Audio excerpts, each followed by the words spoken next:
Vous avez été un ministre compétent et vous êtes un premier ministre compétent. Maintenant,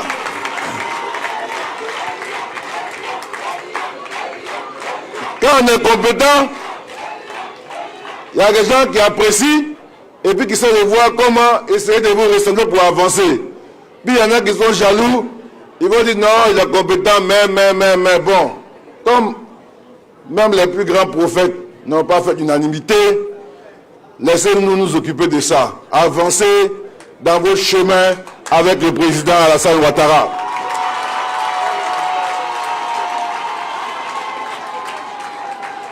En Afrique, je peux témoigner, il n'est pas évident d'avoir un cadre compétent, politique, qui a un sens élevé de l'État, qui est intègre et qui est vraiment quelqu'un qui a de l'affection pour tout le monde, mais qui demeure un lion. Si tu le provoques aussi, bon, le lion aussi, si après tu dis, ouais, le lion m'a griffé, je suis fâché, mais bon, qu'est-ce que tu as fait pour qu'il te griffe? Tu l'as provoqué. En tout cas, moi, je suis très fier de vous et je suis fier de votre petit frère. Je suis fier parce que ça fait longtemps, près de 25 ans, que vous m'avez adopté auprès du président Ouattara. Et jamais, à aucun moment, notre relation n'a souffert de quoi que ce soit. Parce que nous sommes une vraie famille, où il y a l'affection, où on prie l'un pour l'autre, où on s'aime. Nos familles agréent cette relation, cette amitié forte. Quand les gens sont bien ensemble, il y en a qui disent non, c'est pas clair, il y a un guichet, il n'y a rien, on s'aime, on est bien ensemble. Donc, Ahmed Bakayoko, c'est le petit frère d'Abadou Gon Koulibaly, les deux sont des enfants d'ado. Et on a été bien élevés. Nous ne sommes pas comme ceux-là, dans des familles, tu es le plus petit, tu n'es pas plus fort que le plus grand. Tu n'as aucune légitimité, mais tu veux le dépasser. Et ça, quand tu fais ça, tu veux désorganiser la famille. Et vous les vieux, les chefs de communauté, vous savez ce dont je parle. Il ne faut pas se disperser quand on est en famille. Il faut rester ensemble. Quand on avance là, chacun avance un peu. Et le reste, ce sera l'histoire de notre vie. Et puis un jour, comme tous les humains, on partira en laissant un héritage, un message sur la terre.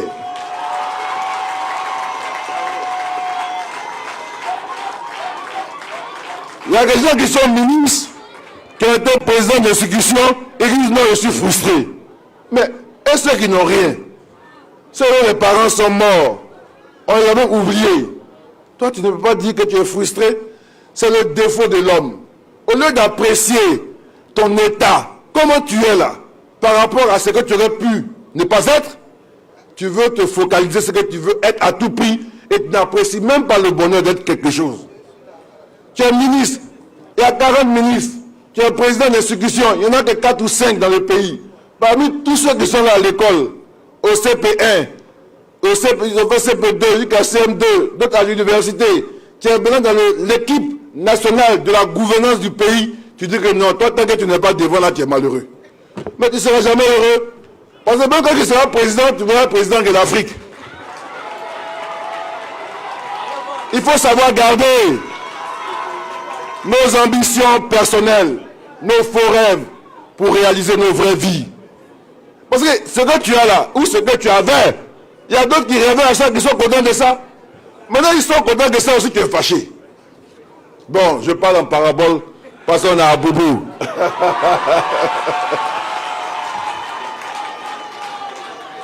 Donc, nous, à Bobo, monsieur le Premier ministre, nous avons été patients. C'est vrai, à un moment donné, le découragement a failli nous gagner, a failli gagner les populations. Mais Dieu merci, grâce au plan d'urgence, aujourd'hui, l'horizon est meilleur et l'espoir est une réalité. Et l'amélioration de la qualité de vie des populations est une réalité. Et je veux vous dire merci. J'en ai profité pour dire à quel point je suis heureux d'être avec vous. Et ce n'est pas fin. Je suis bien avec vous. Et nos familles l'ont agréé. Votre épouse m'a adopté comme son petit frère. Quand j'ai faim, elle sait ce que j'aime manger, elle me prépare, je mange bien ma sauce feuille. Et quand votre petite soeur chérie vous a envie de titiller un grand frère, c'est vous, elle titille, elle ose même ce que nous n'ose pas, parce qu'elle est à l'aise avec son grand frère. Et tout ça, par la volonté du président et par la grâce de Dieu, nous avons scellé ça en lieu saint. Oui, nous sommes croyants. Vendredi, nous sommes croyants, nous prions.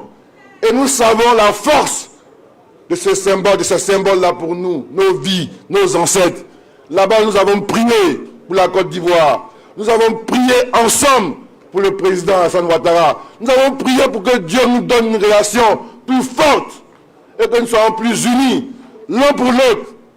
Soyons un atout pour le président et le pays.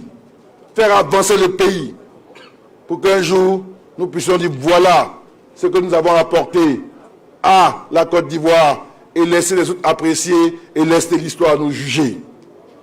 Donc, ceux qui rêvent encore, non, on pense que Amadou Gola, ils font semblant, vous perdez votre temps.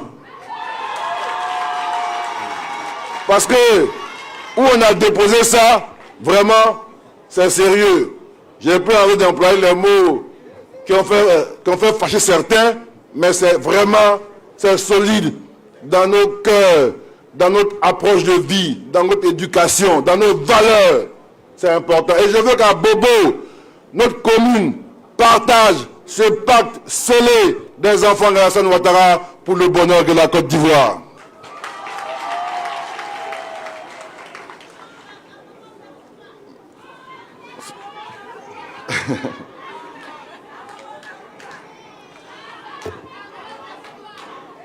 Monsieur le Premier ministre, je manquerai au devoir de vous dire que ça va mieux, mais on pourrait faire mieux, on pourrait faire davantage. Nous avons pu impulser le plan d'urgence grâce à une dotation spéciale en 2017 ou 2018, je crois, de 20 milliards. Et là, depuis en 2019, on n'a aucune visibilité sur la dotation budgétaire, au point où certains projets entamés, comme certaines voiries, sont en train de prendre du retard. Et avec ces pluies, on est en train de perdre le bénéfice de beaucoup d'actions qui ont apporté du bonheur aux populations. Je voulais plaider, c'est regarder, parce que le premier, Abobo, c'est 2 millions d'habitants. C'est le cœur de la Côte d'Ivoire. C'est le dortoir de la Côte d'Ivoire. Tous les gens de Cocody, du plateau, leurs chauffeurs, leurs gardiens, leurs cuisiniers, sont des gens qui viennent dormir à Bobo pour repartir. Ils voient dans leurs assiettes, ils voient comment ils vivent. Et quand ils reviennent, s'ils n'ont pas un minimum, ce n'est pas bon pour la paix sociale, pour la stabilité du pays. On est plus de 2 millions d'habitants. Nous avons 1006 km de voirie, dont à peine 100 sont bitumés. 50 depuis l'indépendance et 50 depuis que le président Ado est au pouvoir.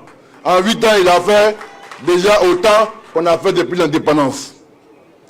Et nous avons donc en moyenne 10% de voiries bitumées dans un district où la moyenne est entre 50 et 70, voire 90 pour certaines. Oui, on nous avait abandonnés. C'est le Premier ministre, je plaide pour que dans le plan d'urgence, il y ait un plan spécial pour bitumer à Bobo. Parce que tous les problèmes viennent des routes. Le cadre de vie, les canalisations, le désordre, la saleté. S'il y a des routes, déjà, les populations vont sentir les choses différemment. Je vois des ponts de certains budgets. On voit dans certaines communes des investissements. Je pense qu'il y a un investissement sérieux et qu'on fait un bond d'Abobo. La moitié d'Abobo est bitumée. Je pense que définitivement, les gens d'Abobo sauront et auront mérité leur contribution à l'avènement du président Alassane Ouattara. Et c'est possible, je sais que c'est possible grâce à vous.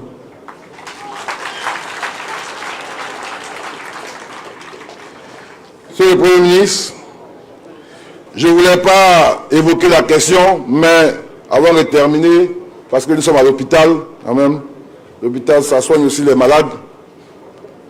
Je ne voulais pas évoquer la question, mais je suis obligé de dire qu'à Bobo, on n'a pas apprécié la déclaration du président Bédié concernant Abobo. Parce qu'il a dit est faux.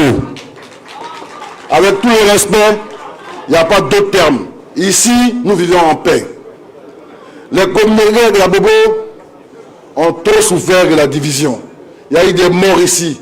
Il y a eu des morts dans des mosquées. Les populations ont souffert de la xénophobie. Les populations ont souffert de l'ivoirité.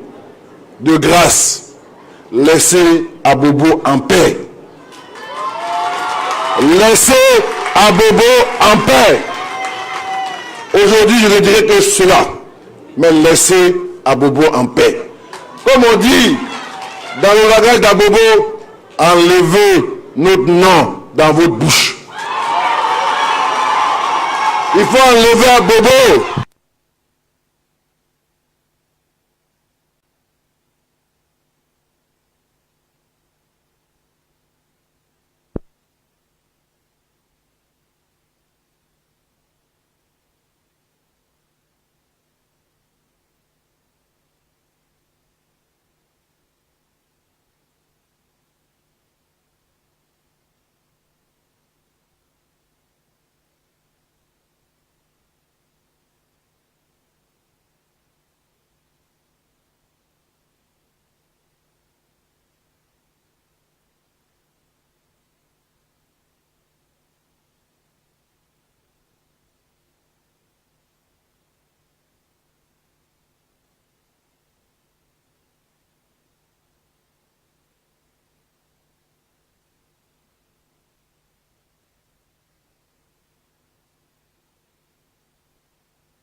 C'est bon? Bien, merci.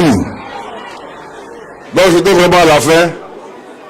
Dire que, en tant que maire, au nom de la municipalité, au nom du conseil et de toutes les populations, dire que nous condamnons ces propos qui sont à même de jeter l'opprobre